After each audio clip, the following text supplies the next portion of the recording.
Hello and welcome to Autistic FM. My name is Haya. I use he, him pronouns, and I'm your host on this journey. You can subscribe to Autistic FM wherever you get your podcasts, and you can find the transcripts and additional information about each episode on autistic.fm. In this episode of the podcast, I'm joined by Nikki, a young woman navigating life with a late autism diagnosis. Nikki opens up about her discovery process, starting in high school when she began noticing aspects of herself that aligned with autism traits. I'm looking forward to sharing this candid look into Nikki's world, her resilience, and her vision for a more inclusive future. I do want to add a quick trigger warning. We do briefly discuss sexual assault statistics, but we don't get into graphic details in this episode. Please look after yourselves and listen accordingly. Okay, with all of that out of the way, let's roll the interview. All right, I'd love to start with your name and your pronouns, please. Sure. My name is Nikki, and my pronouns are she, her, hers. Awesome. And where in the world are you? In the USA. So am I. It's a small world. Yeah. I was curious, how and when did you realize you might be neurodivergent? Oh, my neurodivergent journey, as I like to say, started, I want to say it was about high school, must have been. So I was the last of the high school COVID generation. I started my freshman year online in 2020. And so I had a lot of downtime also because I was only half paying attention in class all the time. And Right. I'm on the internet a lot, have been for a while, and I started learning more about autism. And I'm like, oh, I kind of relate to that. Oh, I kind of relate to that. I guess it must have been a couple of years of just like thinking on it, researching, wondering. I didn't get properly diagnosed until it must have been last year, because last year I started meeting with a new therapist and like brought up my concerns there, and that's where I figured it out. That was actually very helpful because my therapist is also autistic, which is I'm gonna start with that. That's my number one piece of advice to autistic people who need a therapist. Get a therapist who either is neurodivergent or specializes with neurodivergent people because it makes explaining things so much easier. 100%. I've actually really been struggling with finding somebody who even knows what's going on. I read a couple of guides for therapists about how to work with neurodivergent and autistic folks. So let me jump in here for a moment and make a specific recommendation. If you are a therapist or a counselor working with neurodivergent folks, the Adult Autism Assessment Handbook by Drs. Hartman and O'Donnell Killen is an essential read. Honestly, it completely blew my mind. Even though I've been in various types of therapy for many years, the recommendations made in the book totally threw me for a loop, and it made me recognize that there isn't a single therapist out there that I've worked with that actually knows how to work with me. I'm spending way too much time in therapy explaining stuff that isn't mine to explain. The book recommends shifting focus to the lived and subjective experiences of autistic individuals, instead of taking on the autism is an illness approach. That means that the book provides clinicians with the tools to much more accurately understand and assess, reducing the likelihood of misunderstanding. The book is packed with research, best practices, and the best language to use, along with reflections from neurotypical and neurodivergent practitioners alike. The last time I was looking for a therapist, I actually asked them, have you read this book? And if you haven't, would you read it if you committed to working with me? And honestly, I don't think that's an unreasonable request. The right therapist for me would have read the book already, I think. Anyway, let's get back to Nikki. So just for context, how old are you now? I am going to be 19 in a couple weeks. Sorry to keep interrupting, but here's a fun fact. We decided to release this episode on Nikki's 19th birthday, which is why it's being released on a Sunday rather than on our usual Monday release schedule. Happy birthday, Nikki, and let's get back to the episode. Could you tell me more about what that journey was for you? My parents didn't really notice anything throughout. The only thing that really stuck out to them was the stimming. I was a hand flapper from like a very young age. But other than that, I didn't really display a lot of the classic symptoms, at least not. I guess it's worth mentioning that my parents are Gen X, I'm Gen Z. And so they grew up with a very specific idea of autism, that specific stereotypical image, which we've obviously been trying to combat in recent years. And so to me, it was just, this is my brain, this is how life works. But I didn't really, because I'd come to view autism through a specific lens, it didn't really occur to me that it might be in my brain as well. And the more I'm researching, I'm like, this makes a lot of sense. Wait, other people don't do that? That's not normal?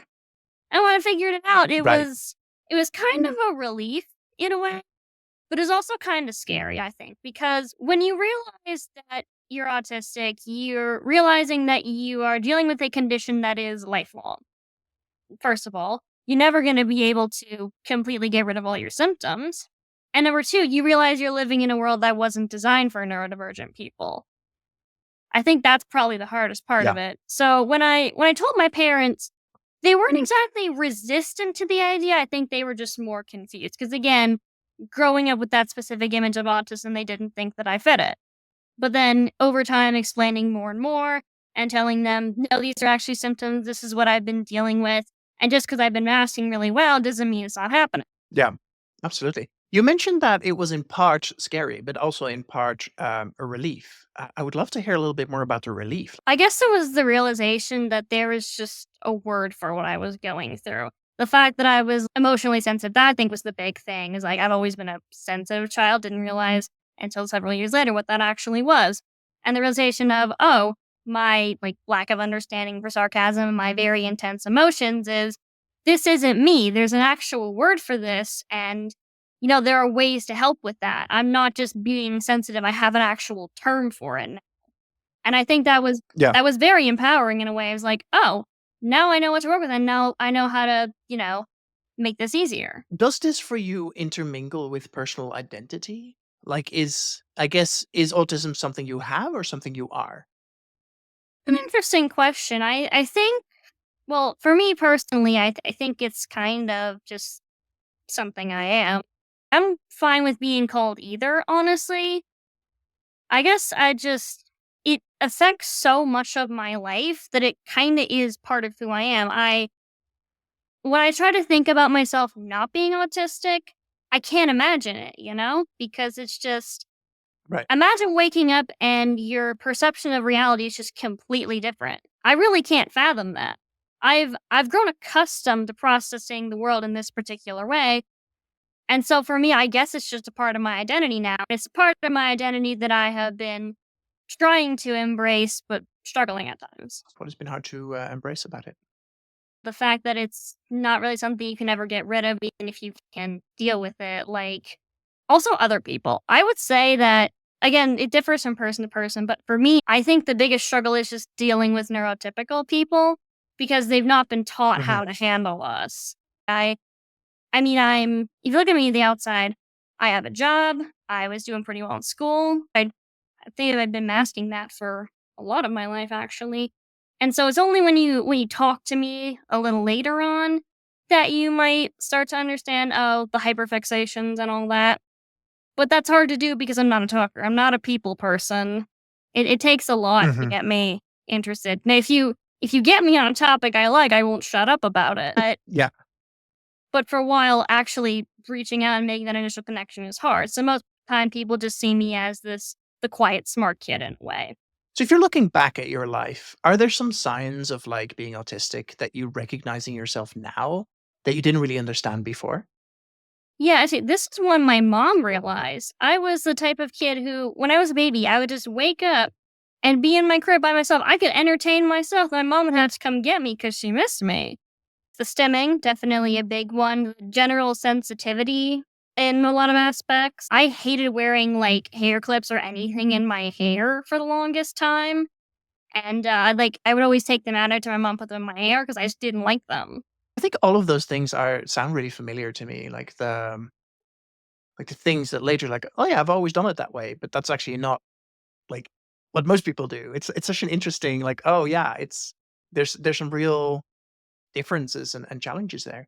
And before we started recording, we talked a little bit about that there's a distinct difference in being a woman with autism as well. It feels like the DSM-5 is written almost exclusively for, well, young white boys. Women seem like they're completely missing from the conversation. Um, how has that experience been for you? Do you think that has affected how you have navigated through the world and finding a diagnosis? I guess just because it was such a late diagnosis, maybe that was part of it. Because I think there's this pressure on young girls to mask from an earlier age because we're expected to be well behaved. We're expected to be sensitive as well. So when a girl is just too sensitive, everyone's like, oh, girl, not maybe an autism thing. And so I Hmm. think that's why it probably went unnoticed for so long. And it was only recently that I started looking at autism more, I'm like, "Oh, it's a little bit more complicated than this," and every person's symptoms are varied, and so I Mhm. was fitting a lot more of the symptoms, and I realized I learned this actually, a lot of autistic girls are misdiagnosed with, borderline personality disorder. I've not read too much on that, but I know that it is a thing that often happens, and borderline personality disorder is very real, but it's not quite as common. Okay, so this is something I've heard quite often, and I just want to do a quick sidebar about BPD for a moment. Borderline personality disorder, or BPD, and autism can look alike on the surface, especially in women, which leads to some real confusion when it comes to diagnoses. Both BPD and autism often come with social and emotional challenges, things like misinterpreting social cues or feeling out of sync with others. But here's the kicker: when the behaviors might look similar, they come from completely different places. For autistic people, social difficulties are usually tied to differences in how they process information and interpret social cues. Meanwhile, people with BPD often struggle with intense emotional ups and downs and strong sensitivity to rejection, which can make relationships feel like a roller coaster ride. One of the big differences is in how emotions are experienced and managed. BPD typically comes with intense mood swings, impulsivity, and a deep fear of being abandoned, which can lead to incredibly unstable relationships and a changing sense of self. Now, these patterns are often rooted in a mix of genetics, trauma, and early life experiences. Autism, however, isn't about emotional volatility in the same way. It's more about sensory differences, unique ways of thinking, and how someone interprets the world around them. Now, both groups may have a tough time with relationships, but autistic people's interactions tend to be more consistent, without the emotional ups and downs tied to relationships that you'd see in somebody with BPD.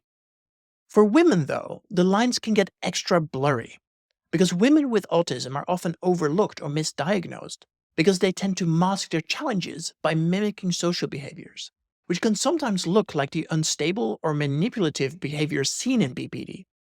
The problem is that masking can be incredibly exhausting, leading to emotional burnout that looks like the intense feelings that we see in BPD. This overlap, combined with how autism often gets stereotyped as a male thing, means that women with autism are more likely to get labeled with BPD instead. Figuring out these differences are crucial because each diagnosis needs a different approach, and mixing them up can lead to treatments that just don't work.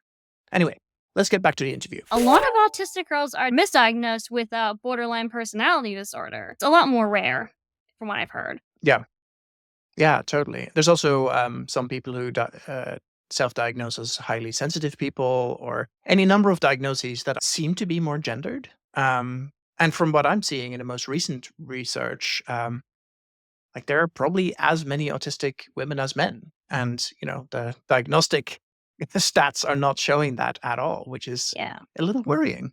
Yeah, it's very worrying. I cannot but wonder how many girls there are out there who are just like me and just either got diagnosed autism very late or have never gotten diagnosed and have always just thought that something's wrong with them and that they're the issue. Yeah, I mean, I went through a period of burnout, and the doctor put me on antidepressives, and, they did nothing. Because it turns out they can look very similar, but they are a very different thing. And it was a really interesting moment of like, oh, like this person who gave me medicines, like pharmaceuticals, to help deal with something didn't actually know what was going on with me. And that's a little scary. Like you can easily be kind of looking down the wrong path and it kind of looks right, but if it isn't, I mean, that's scary to me. Yeah, absolutely. I'm a writer, right? And so representation is something that's very important to me in my writing. And as I write more projects, I Yeah. try to create more diverse characters. And I've noticed that a lot of media representations of autism are, like you said, white men. And usually they fall into one category. They're either like the incredibly smart savants, or they're the, what we would say, very high support, where they might be nonverbal. It's pretty much just one of two modes. There's not really, like we said, autism is a spectrum, and autistic people fall somewhere on that spectrum. And so symptoms and presentation vary from person to person, but you don't really get in media.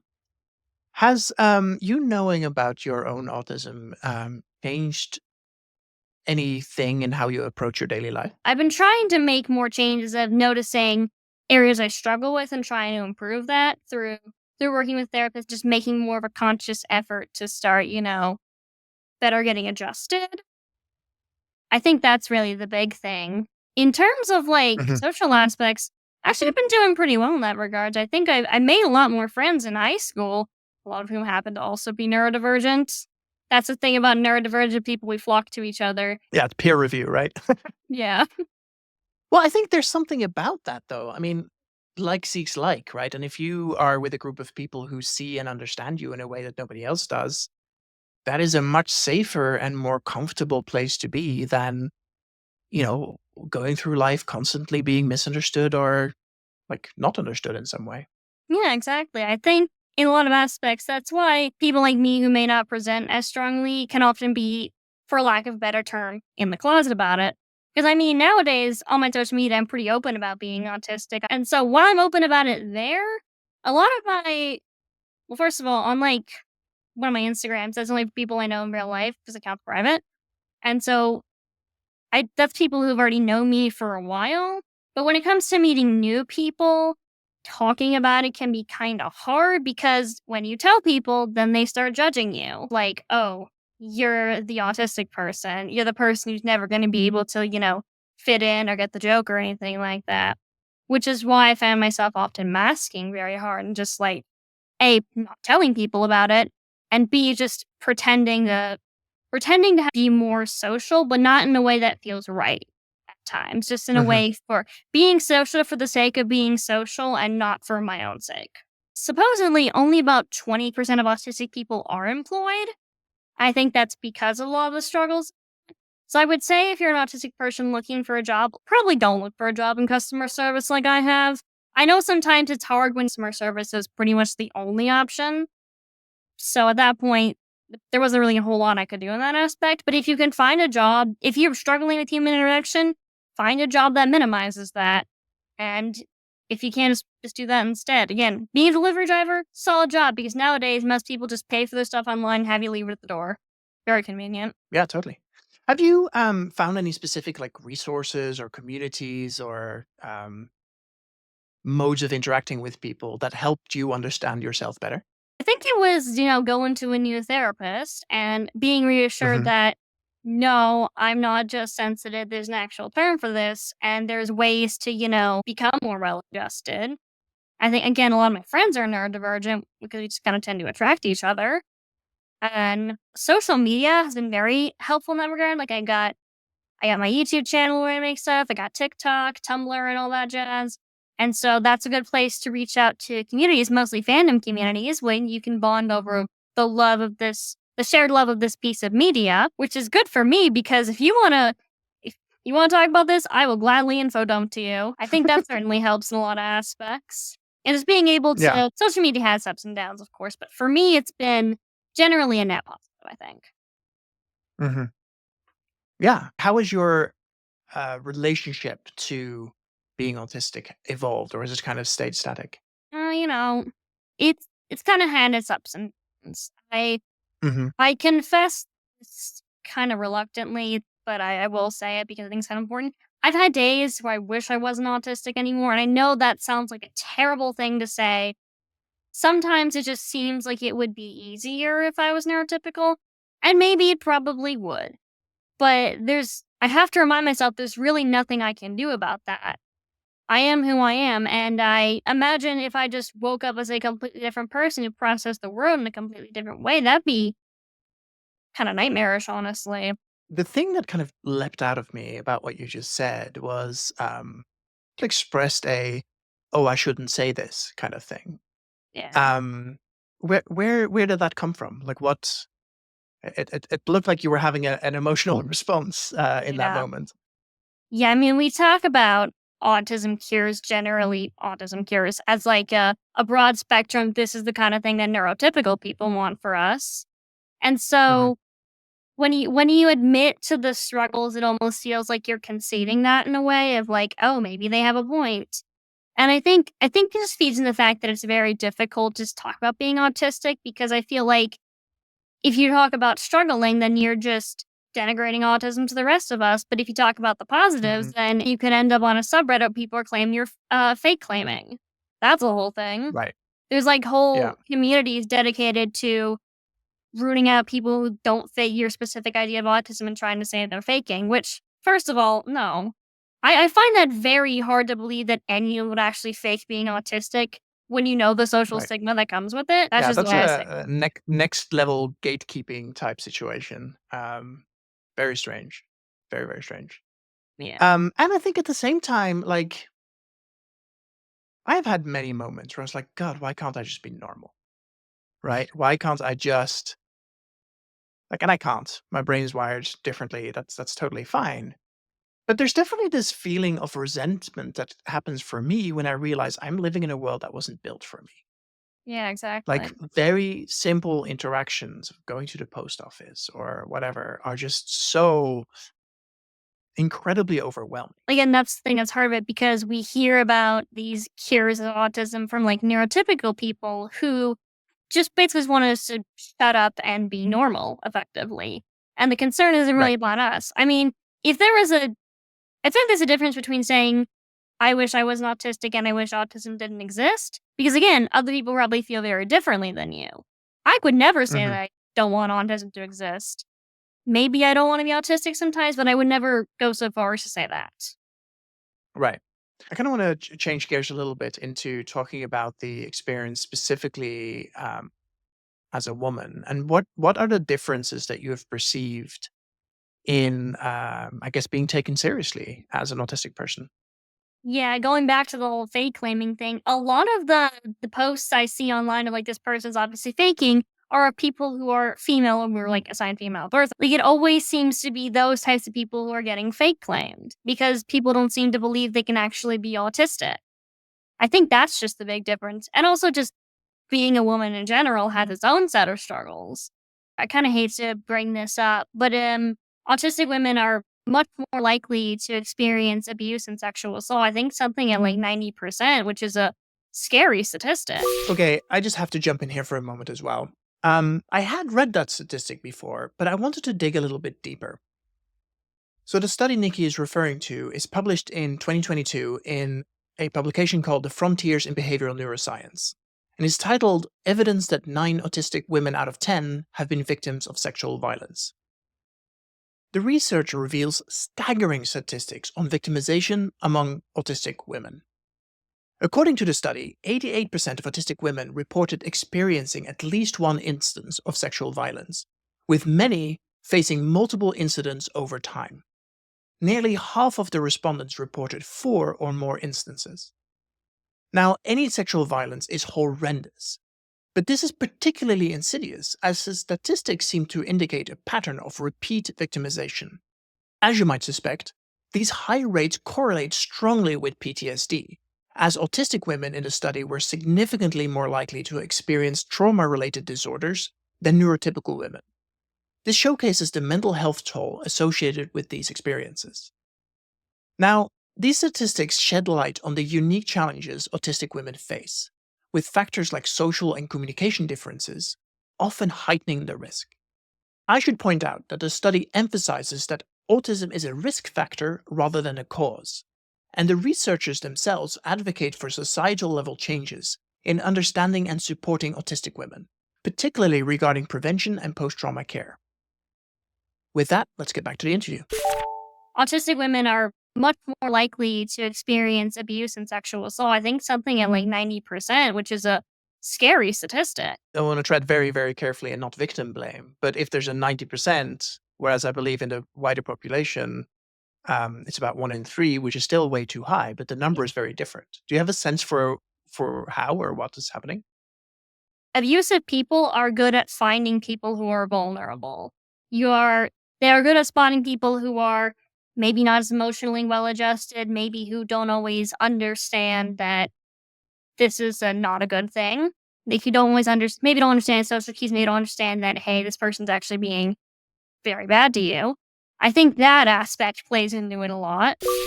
So, just a quick aside here. Nikki and I actually talked about this at some length.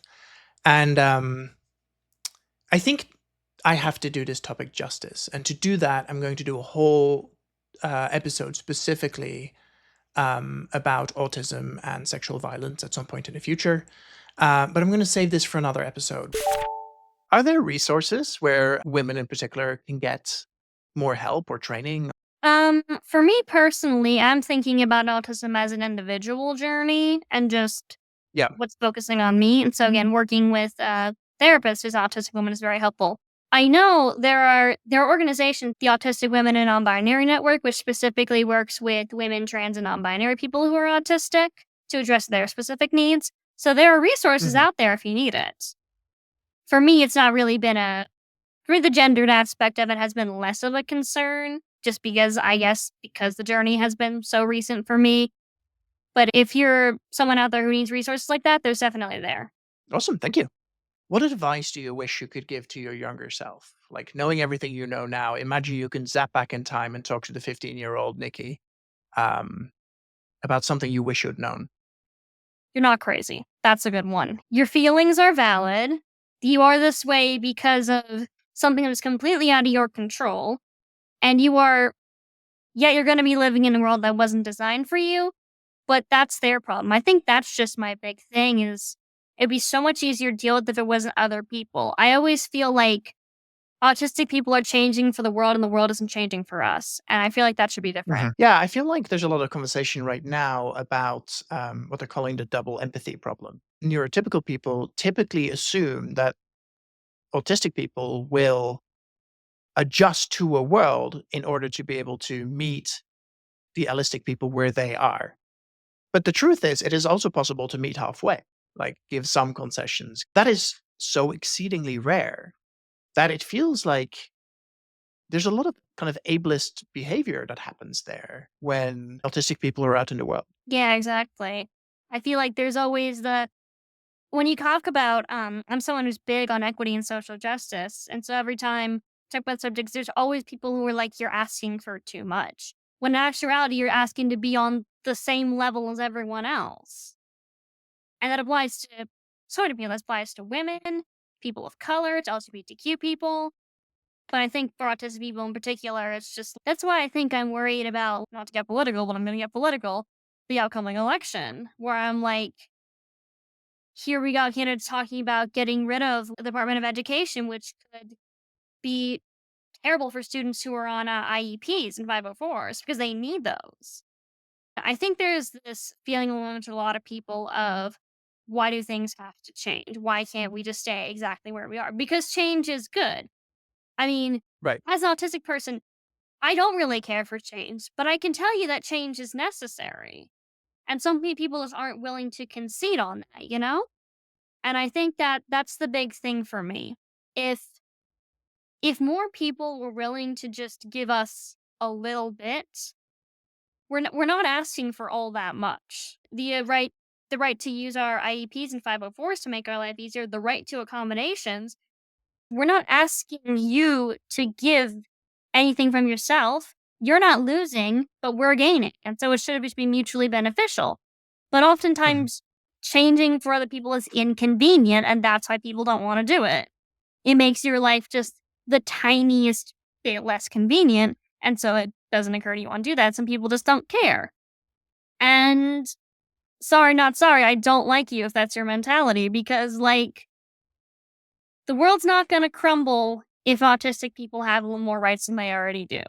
Our world's gonna be better, your world's gonna be just about the same. I think that was, we're getting close to having an episode together, I think. I have two kind of standard questions that I like to end with. What do you wish people understood about autism? Good question. That we are who we are, and there's many aspects about ourselves that we can't change even if we want to, and you just need to be a little more willing to meet us halfway. Beautiful. And can you tell me a story of a time when you felt particularly seen and loved in exactly the right way for you? Is also a great question. I think for me, it's every time I hang out with my neurodivergent friends and I can, talk about my interests to them. Because in that case, they understand me or they talk about their interests to me. It's like a fun little back and forth, or just being with them. I'm someone who's just like, if we want to work on a puzzle together in silence, great.